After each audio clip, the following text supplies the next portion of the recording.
Muito feliz de estar aqui nesta manhã. Eu estava com medo de não estar aqui, que eu estava com muita gripe essa semana e passei uns dias de repouso tentando recuperar, mas hoje estou com voz, né? Eu estava sem voz até ontem de manhã. Então, graças a Deus pela bênção de estar aqui. Eu quero que você abra a Bíblia em Filipenses. Nós estamos dando esta ênfase, essa gloriosa ênfase, também na reforma, porque eu escolhi esse tema de nós estarmos centrados totalmente nos focos da reforma, que seria só graça, só fé, só escritura, só a glória de Deus. Esses são os princípios que regem aquilo que moveu há 500 anos atrás homens e mulheres que se apaixonaram por aquilo que chamava a palavra de Deus: o justo viverá pela fé. Filipenses capítulo 3. Nós estamos vivendo numa hora muito necessária de reforma, e as pessoas muitas vezes elas não percebem que esse é um momento que estamos vivendo, é um momento de tomadas de decisões. A semana passada a Veja soltou um artigo que deixou todo mundo meio bravo, porque o autor estava falando mal dos evangélicos, dizendo esse povo que importuna. E eu não sei por que as pessoas ficaram bravas, porque o que ele estava fazendo não era criticar, era elogiar, né?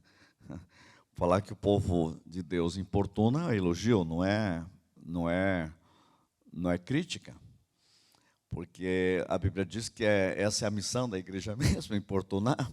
Então, até eu assustei, falei, acho que ele não está certo, acho que a gente não anda importunando tanto, e acho que esse é o problema, né? Esse povo tinha que ser mais, importunar mais, porque esse povo que importuna o mundo chegou aqui, era isso que Atos dos Apóstolos falavam, porque importunava contra toda a imoralidade, contra toda a injustiça, e a gente anda muito deixando as coisas serem como são.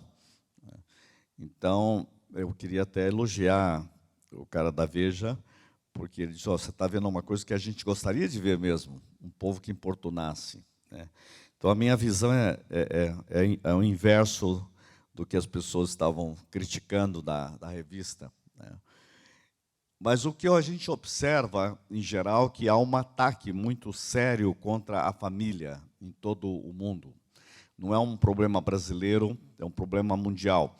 O único versículo que eu tenho em mente é aquele que está no Apocalipse. Regozijai-vos os céus, e aí daqueles que habitam a terra, porque o diabo desceu a vós com grande fúria, porque ele sabe que pouco tempo lhe resta.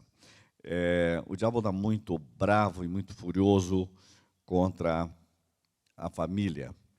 A família é um plano, e é um plano glorioso de Deus. Mas eu tenho uma boa notícia. Ontem, eu sou ligado a um projeto mundial do Richard Bart. Richard Bart, eu fiz esse curso na Holanda, embora de Londres, do Centro de Valores de Londres. Esse Richard Bart, ele foi diretor do Banco Mundial, e ele trabalha trazendo a espiritualidade para dentro das empresas. E este homem, ele criou um Centro Mundial de Valores, e ele mostra que nós temos que mudar a consciência de valores. Ele faz muita pesquisa, e acaba de sair um livro dele, pena que só tem em inglês ainda, sobre valores. Agora esse último, ele está dando de graça o livro, para vocês terem uma ideia. Eles fizeram uma pesquisa com 500 mil pessoas ao redor do mundo, para descobrir quais são os 10 valores da humanidade. Quais são os valores que a humanidade mais busca? E é surpreendente os 10. Primeiro lugar, família. Isso me surpreendeu. 500 mil pessoas no mundo sendo pesquisadas, talvez uma das maiores pesquisas já feitas. Família. Segundo lugar, humor. As pessoas gostariam de ter mais humor. Terceiro lugar, confiança. Honestidade. E aí vai, eu não lembro todos eles, mas os mais fortes eram esses. Comprometimento. Aprendizado contínuo, as pessoas querem aprender mais. São os 10 valores mais fortes de toda a humanidade. E me chamou a atenção de que a família está em primeiro lugar. Então, todo mundo que está lutando contra a família está contra os valores de toda a humanidade. Quer dizer, a humanidade sabe o que quer. Então, há uma contramão demoníaca contra a própria realidade da humanidade. Se alguém quiser esse livro em inglês, ele é facinho. Você pode, ele liberou grátis esse livro, ele agora acabou de sair esse livro. O que eu aprendi em toda a minha vida sobre valores é o nome desse livro. Muito bem. Abra sua Bíblia em Filipenses capítulo 3. Eu sinto vontade de ler o capítulo todo para vocês verem a ordem dessa palavra. Quanto ao mais, irmãos, meus, alegrai-vos no Senhor. A mim não me desgosta e é segurança para vós outros que eu escreva as mesmas coisas. A mim não me desgosta e é segurança para vós outros que eu escreva as mesmas coisas. Paulo está dizendo o seguinte: eu vou continuar dando as mesmas ênfases. Eu vou repetir.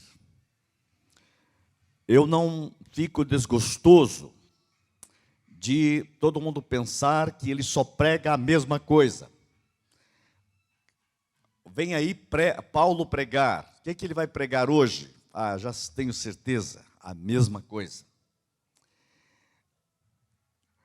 Mas é tudo igual. Tudo igual. Sempre a mesma coisa. O que este homem prega? Ele prega, quero ser achado nele. Ele prega, Deus estava em Cristo. Ele prega a loucura da cruz. Sempre a mesma coisa, sempre a mesma coisa. Acautelai-vos dos cães, acautelai-vos dos maus obreiros, acautelai-vos da falsa circuncisão, porque nós é que somos a circuncisão, nós que adoramos a Deus no Espírito, e nos gloriamos em Cristo Jesus e não confiamos na carne. Mesmo caso de Filipenses, há uma relação do que aconteceu em Gálatas.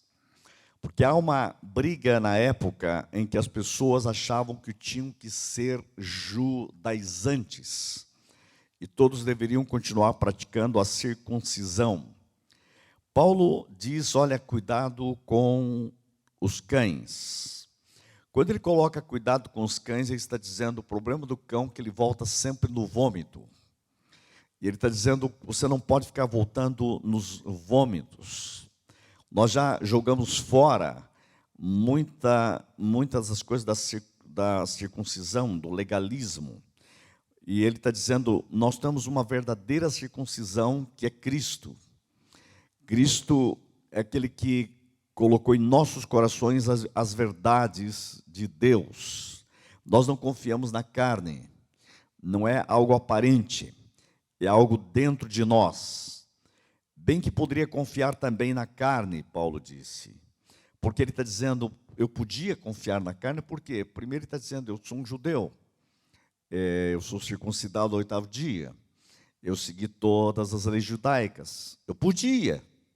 Se tem alguém que pode, esse alguém sou eu. Eu podia confiar na carne. Interessante que ele coloca a si mesmo como exemplo. Bem que eu poderia também, se qualquer outro pensa que pode confiar na carne, olha que a frase que ele diz, eu ainda mais, eu posso mais do que todo mundo. Mas ele não o faz. Por quê? Porque ele diz assim, circuncidado ao 8º dia, da linhagem de Israel, da tribo de Benjamim, hebreu de hebreus, quanto à lei fariseu, quanto ao zelo perseguidor da igreja, quanto à justiça que há na lei, irrepreensível. Se tem aqui um homem irrepreensível, Paulo diz, sou eu. Mas o que para mim era lucro, isso considerei perda por causa de Cristo. Este por causa de Cristo diz, Cristo fez toda a diferença. Tudo é muito bom, mas é perda por causa de Cristo. Sem deveras considerei tudo como perda, por causa da sublimidade do conhecimento de Cristo Jesus, meu Senhor. Olhando para a reforma, ele está dizendo, solos Cristo. O que eu quero agora é só Cristo, só Cristo, só Cristo, só Cristo, só Cristo. Por amor do qual perdi todas as coisas e a considero como um refúgio para ganhar a Cristo e ser achado nele. E ser achado nele. Não tenho justiça própria que procede da lei, senão a que mediante a fé em Cristo. Ele está dizendo, não tenho justiça própria que procede da lei. O que eu tenho é aquela que procede de Cristo. O que procede da lei é resultado do que eu fiz. O que procede de Cristo é resultado do que Cristo fez. A justiça que procede de Deus baseada na fé. Não, baseada em Cristo, mediante a fé em Cristo. A justiça que procede de Deus baseada na fé. O justo viverá pela fé. Versículo 10. Para o conhecer e o poder da sua ressurreição e a comunhão dos seus sofrimentos, conformando-me com ele na sua morte, para de algum modo alcançar a ressurreição dentre os mortos. Paulo se identifica totalmente com Cristo.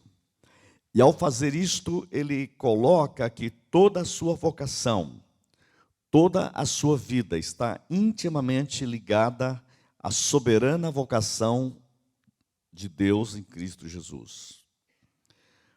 No versículo 12 ele diz, não que eu tenha já recebido ou tenha já obtido a perfeição. Ele diz, não, algo não está completo aqui ainda, mas prossigo para conquistar aquilo para o que também fui conquistado por Cristo Jesus. Eu quero alcançar porque eu fui alcançado. Eu quero mais de Cristo porque Ele entregou tudo por mim. Agora eu quero entregar tudo por Ele. Irmãos, quanto a mim, não julgo havê-lo alcançado, mas uma coisa faço. E essa frase também me chama muita atenção. Uma coisa faço. Uma coisa faço. Uma coisa faço. Uma coisa faço. Prossigo. Esquecendo das coisas que para trás ficam e avançando para que as que diante de mim estão, prossigo para o alvo. Qual que é o alvo? O prêmio da soberana vocação de Deus em Cristo Jesus. Interessante. A soberana vocação de Deus em Cristo Jesus. Então, Paulo nos dá a chave do que significa ser achado nele. Vamos voltar a estas verdades que nós começamos a semana passada. Deus não é somente o fundamento do edifício, né? Deus é o alvo, a meta. Ele é o fundamento e a chegada. Ele é não apenas o fundamento, ele é o que fez o desenho. E mais, ele é o que edifica, ele é o que trabalha. O Deus Pai, Deus Filho, Deus Espírito Santo é o fundamento, é o construtor e é o objetivo. Quer dizer, Cristo é a nossa base, o nosso caminho e a nossa linha de chegada. Nosso destino, a nossa vocação é Cristo, nosso fundamento é Cristo, nosso caminho é Cristo. Ele é a porta, ele é o caminho e ele é o fim. Vou repetir, ele é a porta, ele é o caminho e ele é o fim. Ele é a porta de entrada, ele é o caminho de prosseguir e ele é o ponto de chegada. Então, Cristo é tudo. Paulo diz, quando ele diz, eu quero ser achado nele, nós estamos compreendendo isso. Então, dizer que Deus é aquele que constrói o edifício, né, também não nega que nós participamos, como seres humanos, em sua construção. Paulo, aqui, ele diz, ele se identifica com Cristo. E ele diz, conformando-me com Ele. Quer dizer, cada vez mais eu me rendo a Cristo, cada vez mais me conformo com Ele. Eu quero estar identificado com Ele, eu quero ser achado nele. É uma vida permanente de busca, prossigo, é uma vida permanente de entrega. É uma vida que não é estática, é uma vida de um permanente feedback, né? Isso significa que eu preciso progredir sempre. Irmãos, muitas vezes eu tenho essa semana estudado um pouco sobre essa questão do feedback, né? De vez em quando eu vejo as pessoas dizer, eu gosto que você me dê feedback. Alunos gostam de falar isso.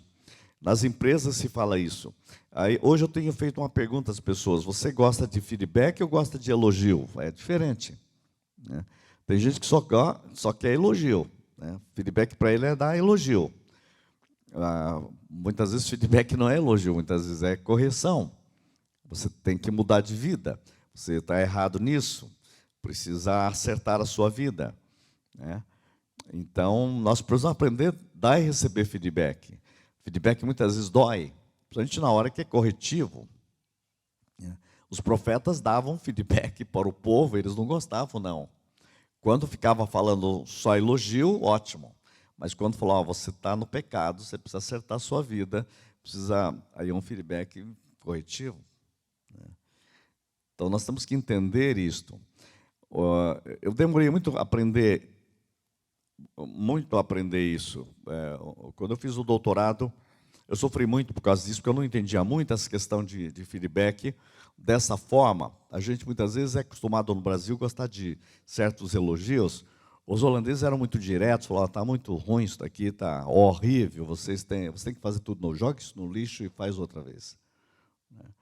E isso deixava a gente muito frustrado, porque era um feedback que doía, né? Às vezes tinha gastado um ano fazendo um negócio e estava tudo errado. Então, mas hoje, quando tudo terminou, eu falo assim, ninguém me ajudou mais do que aqueles caras que foram chatos, né? Que me deram feedback corretivo. Porque eu aprendi uma coisa na vida, aqueles que só elogiam, se você só receber elogio, você vai ficar encalhado, você fica estagnado, você não avança. Agora, se alguém der correção para você, um feedback de correção, que você tem que mudar, tem que aperfeiçoar, tem que melhorar, isso é que faz avançar. Eu tenho observado, depois que a gente chega à idade que eu cheguei, eu começo a olhar as pessoas, eu vejo que pessoas que não recebem feedbacks corretivos, elas não progridem. Há pessoas que estão paradas há muito tempo. Faz 40 anos elas estão encalhadas. Nunca desenvolveram, nem espiritualmente, nem psicologicamente, nem nada. Não avançou em nada. Porque estão sempre na base de um autonarcisismo, de achar que está tudo bem, mas não avançam. Paulo não é assim. Paulo diz assim, olha, eu não alcancei, as coisas não estão ainda bem, eu prossigo para o alvo, para o prêmio da soberana vocação de Deus em Cristo Jesus. Algo tem que mudar ainda, eu tenho que avançar sempre. Não posso parar mais. E Cristo é o padrão. Então, nós temos que estar desenvolvendo. Então, Paulo dá a ele mesmo um alto feedback aqui. Mas ele está mostrando, também dando um feedback para todos nós, que nós precisamos esquecer das coisas que para trás ficam. E nós temos que progredir. Isto é, nós temos que não ficar na mesmice. Ser achado nele significa, eu preciso prosseguir em Cristo. Eu preciso avançar em Cristo. Eu preciso ser edificado por Cristo. Eu preciso ser mudado de vasilha em vasilha. Dói. Mas é preciso ser mudado para ser transformado. Olha que Paulo chega ao ponto de dizer assim, olha, me conformando com ele e a comunhão dos seus sofrimentos. A gente muitas vezes quer comunhão só das vitórias, mas não dos sofrimentos, das lutas, dos feedbacks muitas vezes que não são tão bons, que a gente muitas vezes é desprezado, mas Deus quer nos ensinar nisso. Até nas contrariedades da vida, Ele está ensinando você a avançar. Está ensinando você a caminhar. Eu fico sempre imaginando o caso de José do Egito. José poderia ter acumulado tanta amargura com seus irmãos, mas foram os irmãos dele que o levaram para o propósito, para o Egito. Teve lá um sujeito no meio chamado Potifar. Potifar podia ter sido um problema para ele, porque o mandou para a prisão. Você tem dois pontos, ou você vê que Potifar o colocou na prisão, ou colocou na plataforma última para chegar no trono. Qual a visão que você tem? Foi o homem que Deus usou para colocar ele bem pertinho do faraó. Por quê? Porque esse era o plano, esse era o projeto. Então, muitas vezes você não entende as coisas como elas acontecem, mas se você colocar do ponto de vista de Deus, você vai dizer, prossigo para o alvo, eu estou avançando. Davi uma vez disse, foi muito bom ter sido afligido, porque assim eu aprendi a andar nos teus caminhos. Quando você descobre esse prossigo para o alvo, então, nós estamos sendo trabalhados por Deus. Eu quero voltar a algumas frases que aparecem aqui. Vamos olhar aqui em 1 Coríntios capítulo 3 novamente. E no capítulo 3 de Coríntios, do versículo 9 em diante.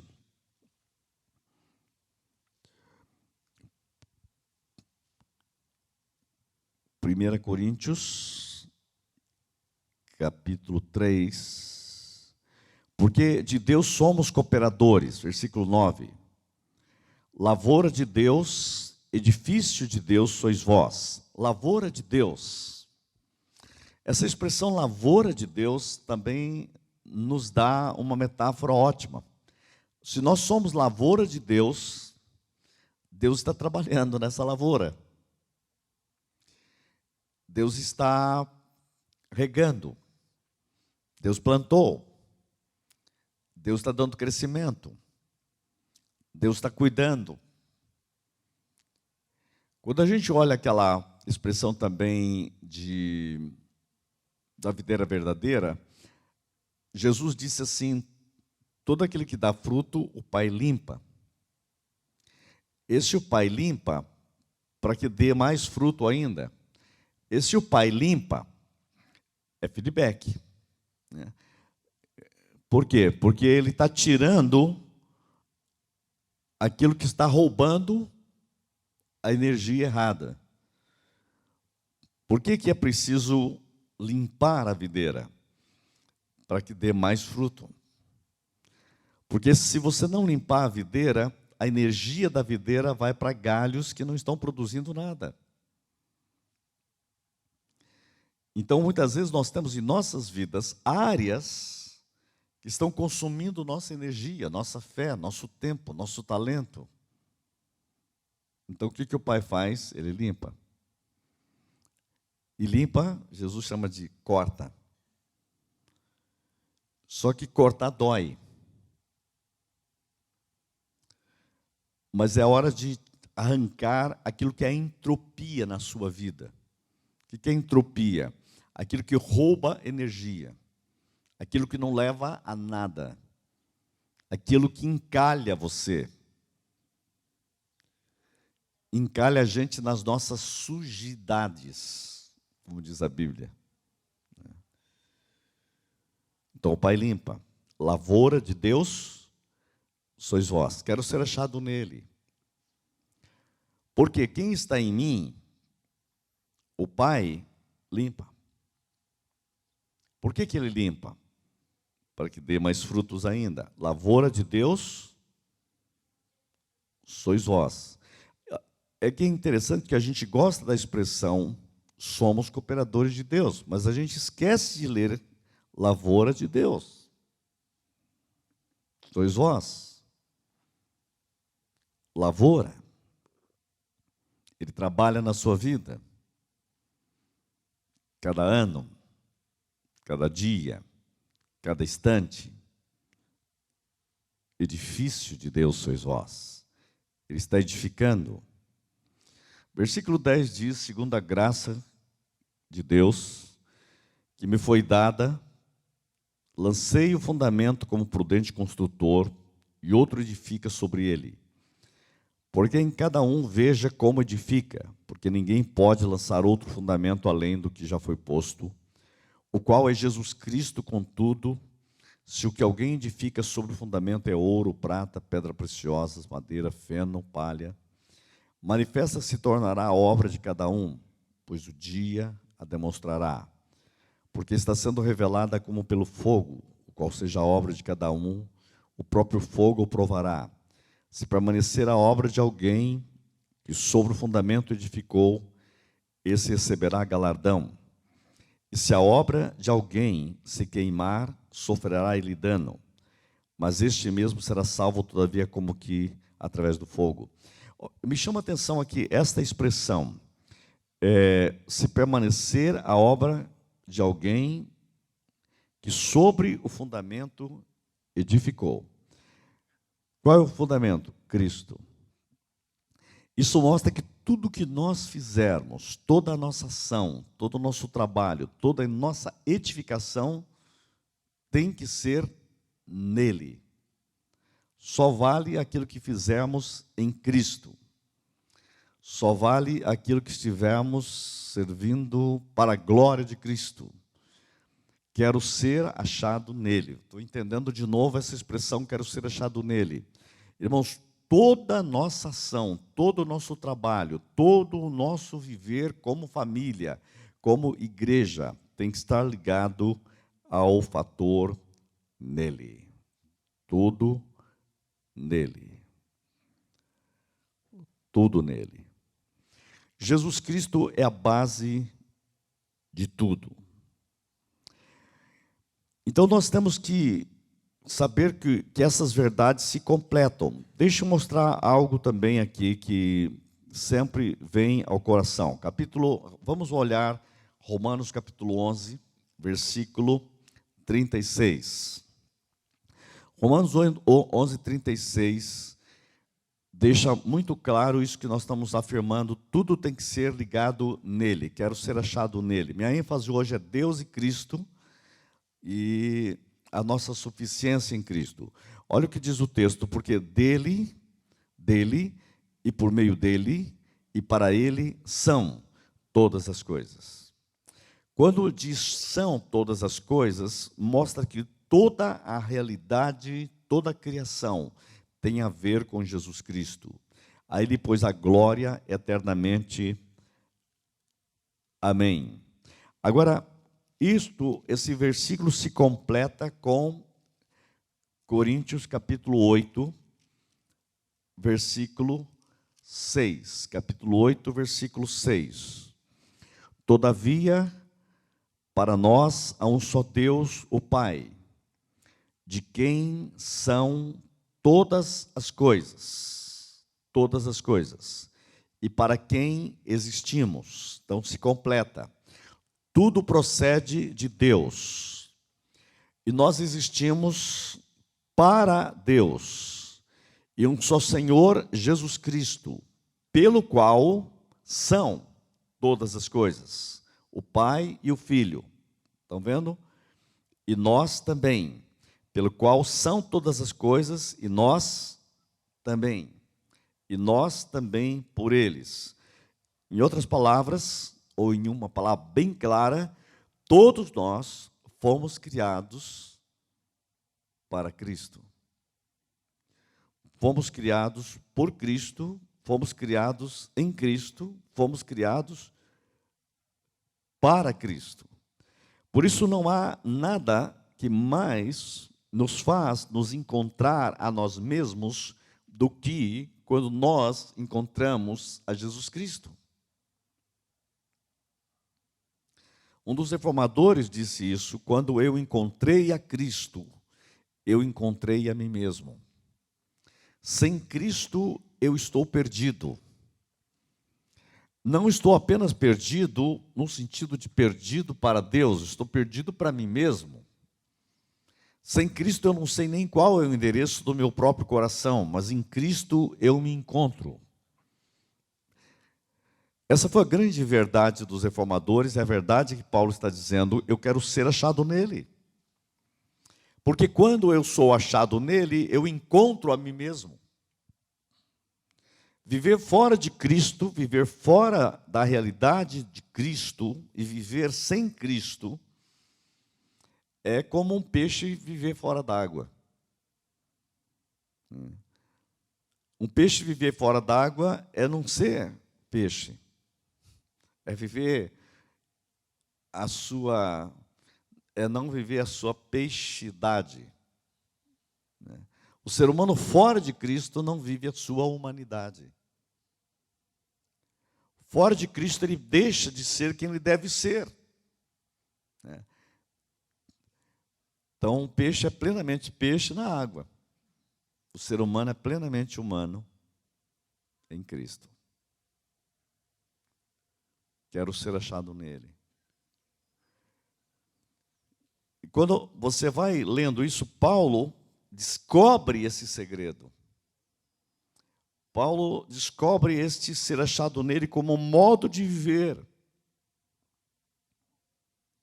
Há um Senhor, ele está debaixo desse Senhor, Jesus, o enviado de Deus Pai. Então Jesus Cristo é o agente por meio de quem todas as coisas, sem exceção, existem. E esse tema vai ecoando em tudo que Paulo escreve. Por isso que Paulo, ele está certo quando ele diz: eu não me desgosto a repetir sempre as mesmas coisas. Eu quero ser achado nele. Tudo que Paulo prega é o fato de que nós só somos plenamente nós mesmos em Cristo. Paulo vai muito além daquilo que a gente pensaria apenas de Cristo como nosso Salvador. Ele coloca Cristo como o nosso propósito. Porque muitas pessoas pensam, quando fala em Cristo como Salvador, apenas aquele negócio: eu sou um pecador, estou indo para o inferno, Ele me salvou, estou indo para o céu. Dá a impressão que apenas Cristo é uma espécie de passagem para o céu. Gente, é muito mais. Cristo é para quem nós existimos. Cristo é para quem nós somos criados. Cristo é para quem nós descobrimos quem realmente somos. Fora de Cristo, o ser humano não é quem deveria ser. Fora de Cristo, para Paulo, o ser humano não sabe de onde vem, nem o que está fazendo aqui, nem para onde vai. Fora de Cristo, o ser humano é um grande nada sem sentido de ser nada. Fora de Cristo, não funcionamos. Não há nada. Por isso, eu estou afirmando mais uma vez, quero ser achado nele. Temos que nos perder nele, porque é nele que nós nos encontramos. Quero ser achado nele. Então, este é o objetivo máximo de todas as coisas. Tudo no universo foi criado em Cristo. O capítulo 1 de Colossenses, que vem logo depois de Filipenses, reafirma isso no versículo 16. No versículo 16 do capítulo 1 de Colossenses diz: pois nele foram criadas todas as coisas, nos céus e sobre a terra. Olha a expressão nos céus. Olha a expressão sobre a terra. Nos céus e sobre a terra. Sabe o que significa isso? Significa que todo o cosmos, sabe o que significa isso? Que todo o universo tem a ver com Cristo.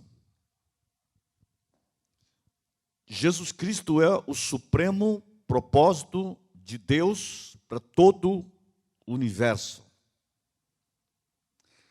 Jesus Cristo é o Senhor de todo o cosmos, de todo o universo.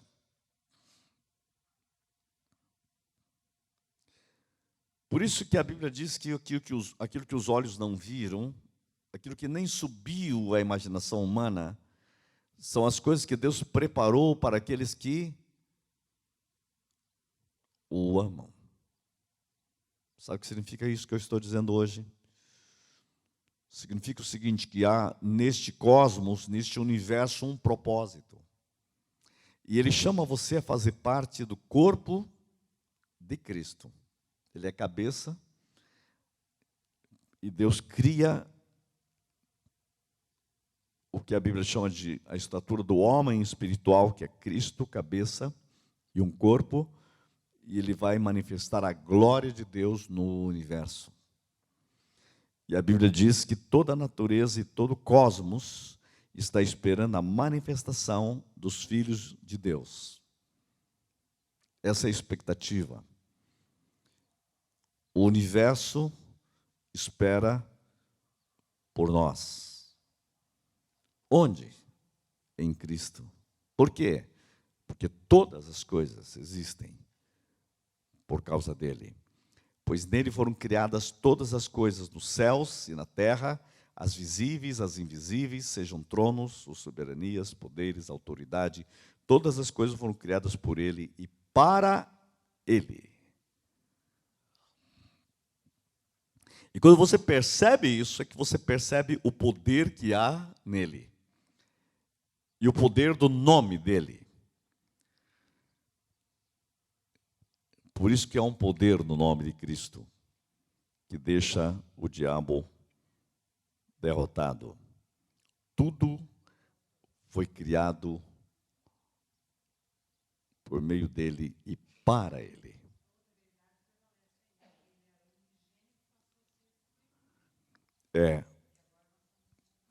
Eu sempre gosto de afirmar isto, que ele era o primogênito. Aliás, ele era o unigênito e se tornou o primogênito entre muitos irmãos.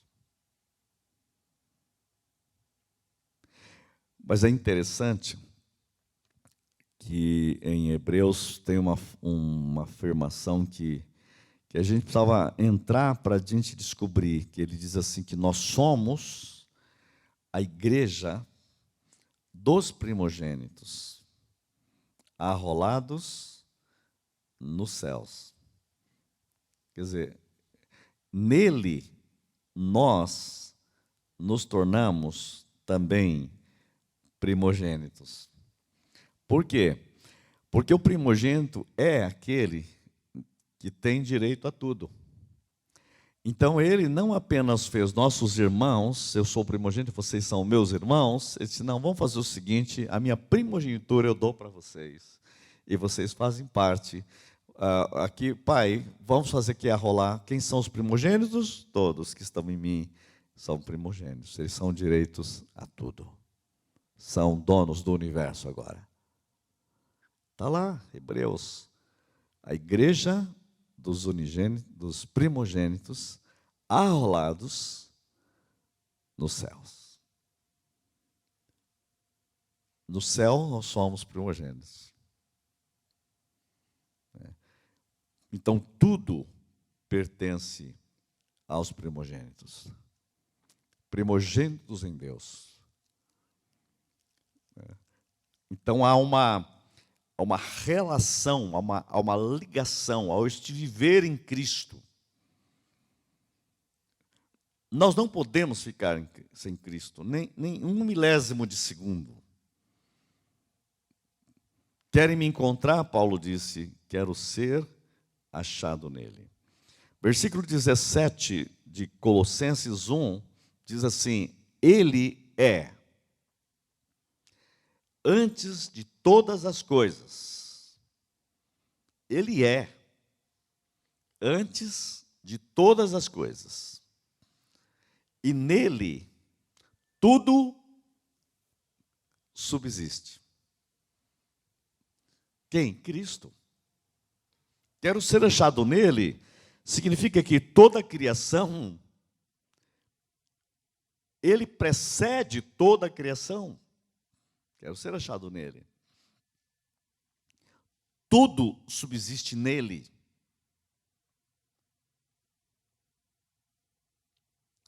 Por isso eu quero conhecer a Cristo, diz Paulo, e o poder da sua ressurreição. O poder da sua ressurreição é o poder de todo milagre que ele é em nossas vidas. Cristo feito Senhor do cosmos, Senhor do universo. Está à direita do Pai, intercede por nós.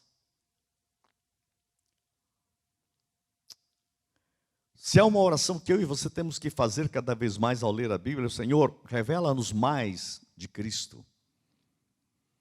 Revela-nos mais de Cristo. Faça-nos entender mais esta obra gloriosa que foi feita em Cristo. Nele tudo subsiste. Ele é o cabeça do corpo da igreja, ele é o princípio. Olha aqui, versículo 18, ele é o princípio. Você vai em Gênesis e está escrito, no princípio criou Deus. Onde? No princípio. Criou onde? No princípio.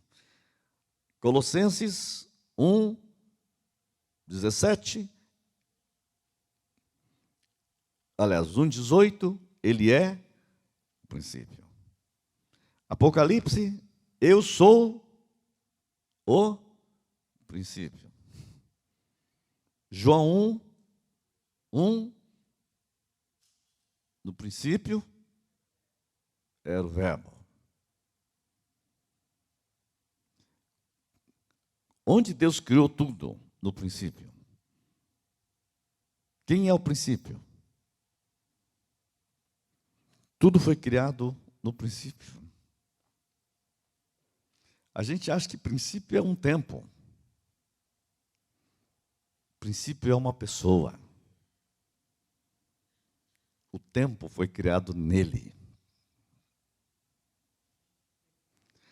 Tem gente que acha que ele foi criado no tempo, é o tempo que foi criado nele. Ele é que é o princípio.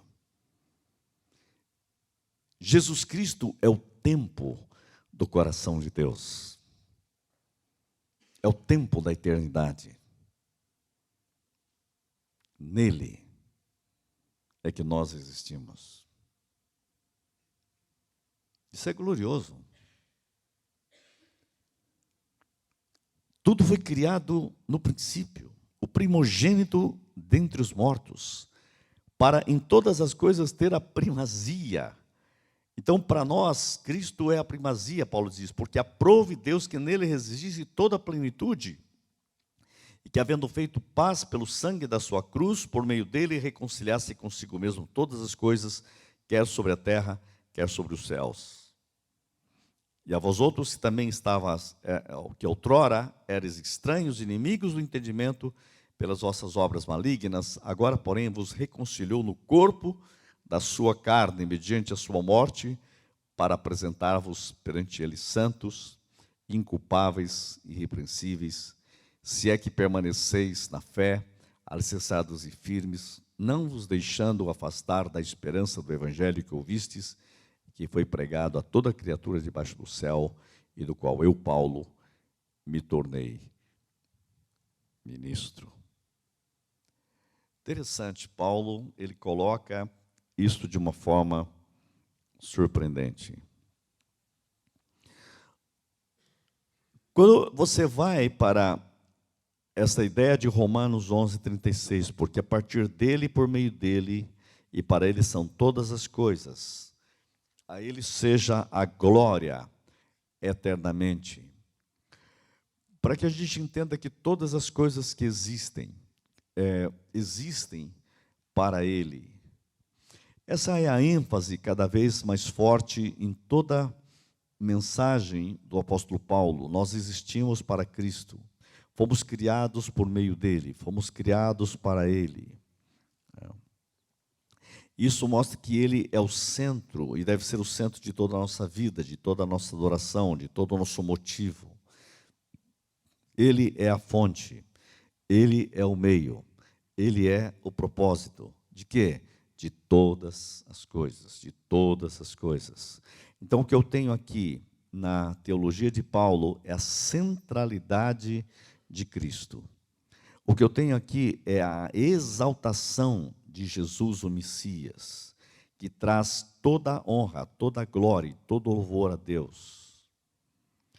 Então, eu diria que, se pudesse fazer uma frase sobre Paulo, eu diria: Paulo quer explicar para nós que Deus em Cristo é o fundamento de tudo. Todo o fundamento da teologia de Paulo pode ser definido isto: Deus em Cristo. Este é o fundamento de Cristo. A verdade que fica aqui clara é que para ele, Cristo tem a primazia de Deus. E esse tema, ele deve fluir em todas as nossas vidas. Por isso que Paulo, quando ele escreve aos Romanos, ele diz que ele é um apóstolo. E ele dedica toda a sua vida a servir a Deus. Romanos capítulo 1, versículo 1, já mostra esse endereço. Paulo, servo de Jesus Cristo, chamado para ser apóstolo, separado para o evangelho de Deus. É assim que a gente tem que ver. Eu fui chamado, eu fui separado e eu vou viver totalmente o evangelho de Deus.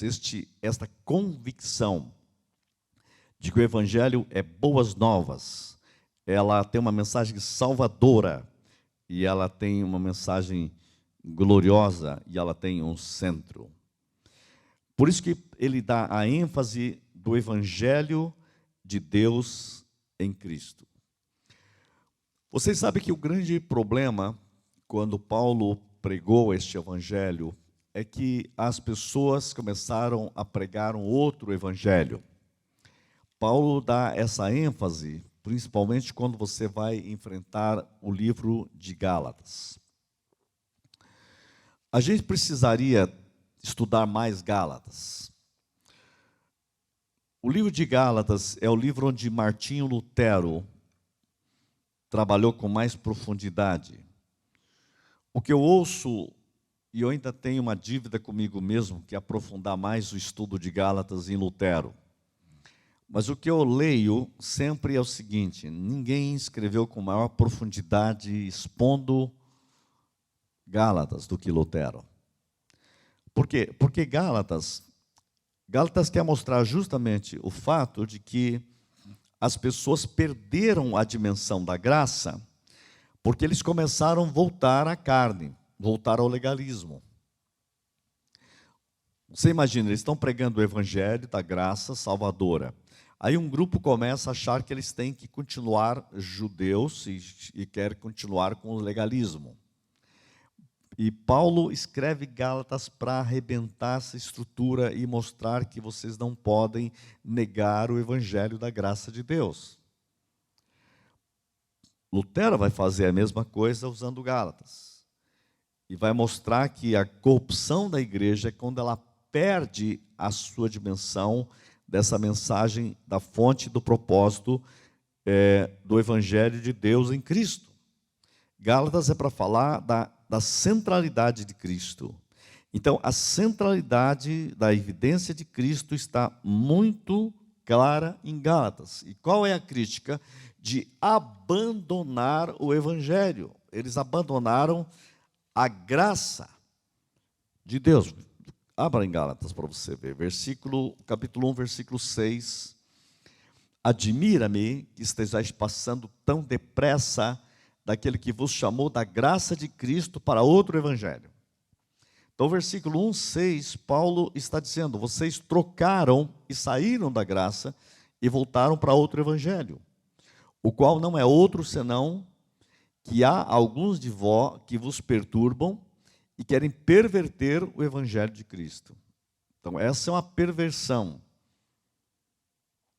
Mas ainda que nós, ou mesmo um anjo vindo do céu, vos pregue evangelho que vá além do que vos tenho pregado, seja anátema. Paulo está dizendo, mesmo que eu mudasse a pregação, vocês tinham que jogar no lixo. Olha, o que eu preguei é aquilo mesmo. Não deixam nem o anjo vir e nem eu. Firme no que foi ensinado.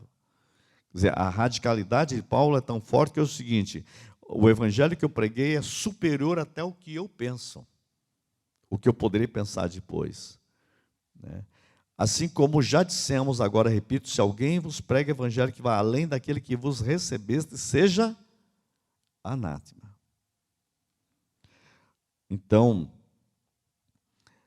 ele está dizendo, olha, o evangelho é Cristo.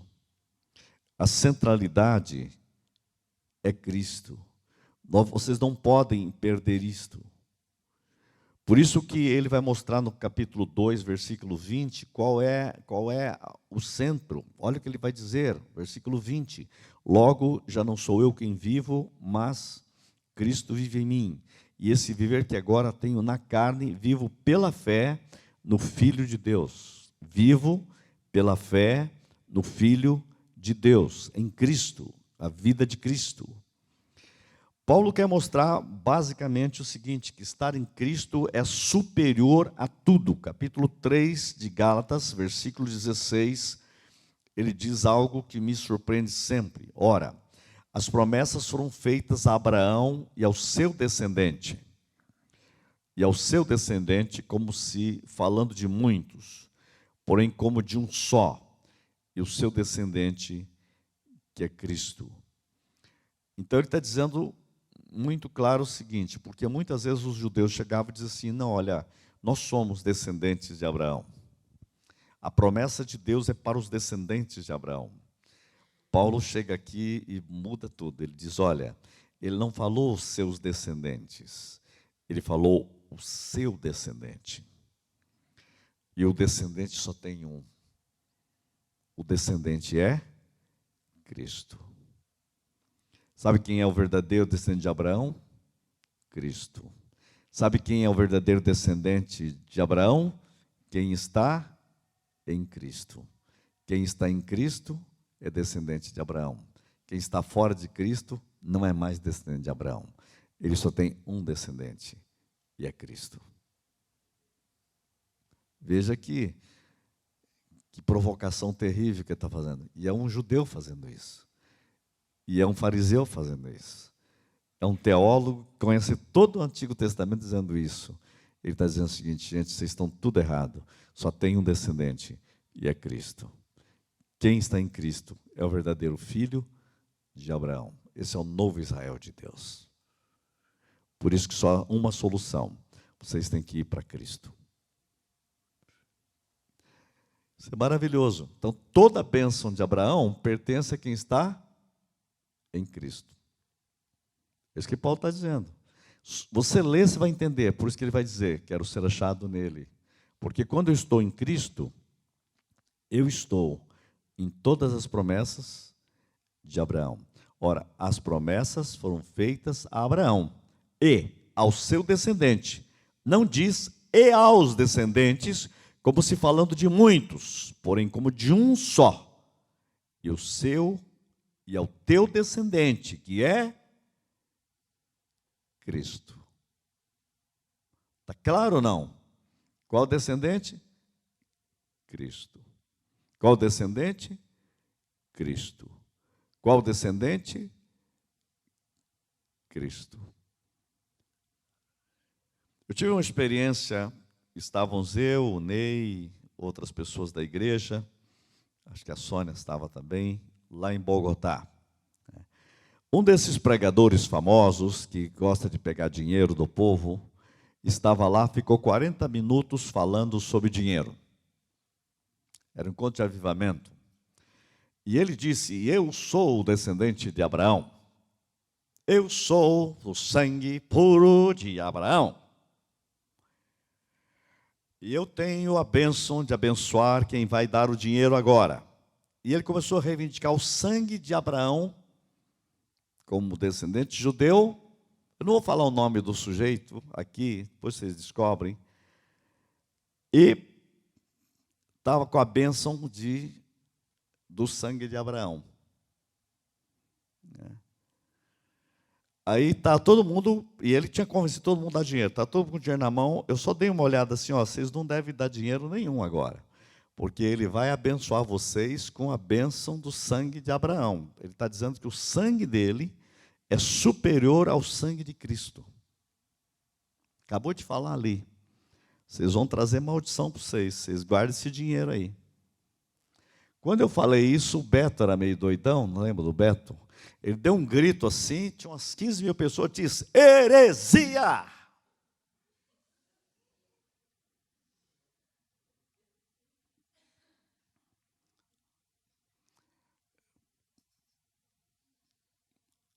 Eu sei que o chefe geral lá pegou o microfone e disse: eu gostaria que só desse oferta hoje aqui, aqueles que dessem em Cristo, por Cristo e para Cristo. Você será abençoado por Jesus Cristo. Eu disse: agora vocês podem dar, porque o cara quebrou a maldição do judeu. No dia seguinte, ele mandou um pastor deles reunir os brasileiros e pedir perdão do que tinha acontecido